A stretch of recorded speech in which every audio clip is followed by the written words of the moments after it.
Amara, you can call me Amara.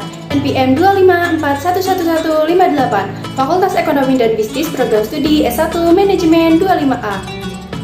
Di sini saya akan menjelaskan materi Ekonomi Islam, tugas dosen pengampu Bapak Muhammad Asgaf Asnan Siregar, MH.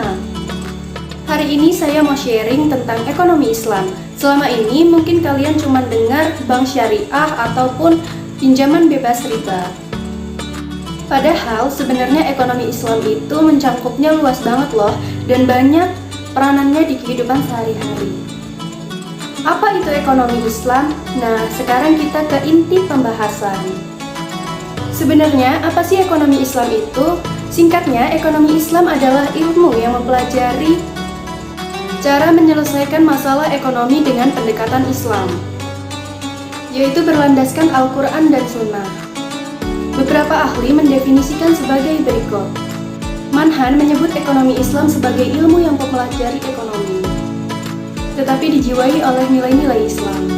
Sementara Hasanis Zaman menekankan bahwa ekonomi Islam adalah penerapan syariah untuk mencegah ketidakadilan demi kesejahteraan manusia dan sebagai bentuk ibadah kepada Allah Subhanahu wa Ta'ala. Mengenal bank syariah. Apa sih bank syariah itu? Lalu apa bedanya dengan bank konvensional? Bank syariah beroperasi berdasarkan prinsip syariah, yaitu aturan perjanjian atau akad yang sesuai hukum Islam antara bank nasabah baik untuk penyimpanan dana maupun pembiayaan usaha. Fungsi bank syariah antara lain sebagai manajer investasi. Bank mengelola dana nasabah secara profesional dengan sistem bagi hasil. Jadi, untung dan rugi ditanggung bersama sebagai investor. Bank menanamkan dana melalui berbagai akad, seperti merabahan jual beli, ijarah atau sewa, dan mudarabah atau bagi hasil. Sebagai penyedia jasa keuangan dan sosial, selain layanan perbankan seperti transfer atau LC, bank syariah juga punya fungsi sosial melalui pengelolaan zakat, infak, dan qard atau pinjaman kebijakan asuransi dan pegadaian syariah.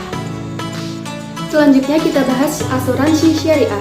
Dalam asuransi konvensional, ada beberapa unsur yang dihindari dalam Islam, yaitu khairat, ketidakjelasan, maisir atau spekulasi atau judi, dan riba atau bunga.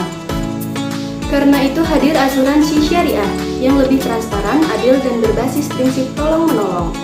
Selain itu, ada juga pegadaian syariah atau rahan.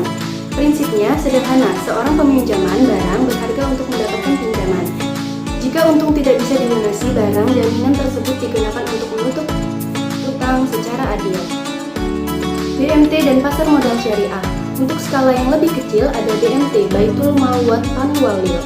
BMT adalah lembaga keuangan mikro yang berperan besar membantu usaha kecil UMKM dan masyarakat kurang mampu melalui sistem bagi hasil. Selain itu, BMT juga mengelola dana zakat, infak, dan sedekah. Terakhir, bagi yang tertarik investasi, ada pasar modal syariah. Prinsip dasarnya antara lain, produk atau usaha yang dijalankan harus halal. Uang hanya sebagai alat tukar, bukan komoditas. Tidak boleh ada penipuan antara informasi yang menyesatkan dan mengandung maisir atau spekulasi berlebihan dan tidak merusak mekanisme pasar.